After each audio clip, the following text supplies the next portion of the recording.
Hi mga amore! So for today, nandito tayo sa swimming pool. And meron akong pa-challenge sa mga... Sino ba kayo? Ano guys, pinsan ng nanay ko and then... Sino to? Hindi ko kilala. And then yung jowa ng hindi ko kilala. So, yes. Ang challenge natin sa kanila guys, kung sinong mas matagal sa ilalim ng water and kung sinong huling lalabas, meron siyang 1K sa akin. Okay?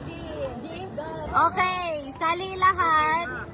Ako, sure ako na si Mama ang unang-unang tataas at saka si Ashley. 1, 2, 3, go! Oh, sabay lahat.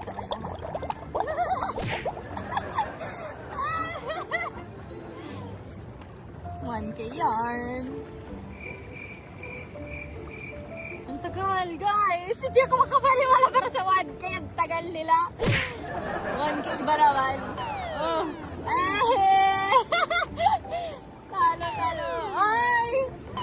Ay! Si Ashley! So mga amore, syempre hindi sapat na rin tayo pa second round. And tingnan natin kung sino man nanalo. For second round, hindi nakasama si Ashley. So panalo ka naman. Next. 1, 2, 3, go!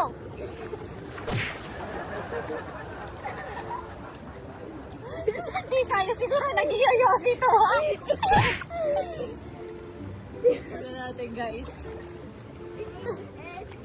Tita una, mama pala. Ang tagal nila. Oh my God, guys. Sige, magtambay muna ako dito. Ang tagal! Bakay na ba kayo? Bakay ba? Konti lang! Ako sila eh. 1,000 pesos lang.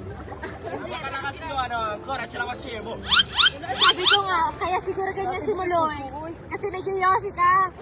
So yung mga amore, nanalo si Francesca and si Ashley. Pero sabi ni Francesca, yung 1K daw, ibigay kay Muloy, yung pinsan ng nanay ko. So ngayon, kukunin natin. Let's take it. Lamig. So magdadagat na kami guys. Kasi swimming pool ang dagat, magkadikit lang. Kita nyo? So, puntaan na natin sila. Hi Bruno! Sino yan? Kaibigan mo? Is that your kaibigan? Oh, ito yung 2K. Thanks. Bibigay mo kay Muloy? Sige nga, bigay mo. Ayan, ang sarap ng buhay na to. Muloy. Thank you, Ate Manila. Sarap sa dagat? Oh, ang bait naman ni Fra. Ang bait naman ni Franchy.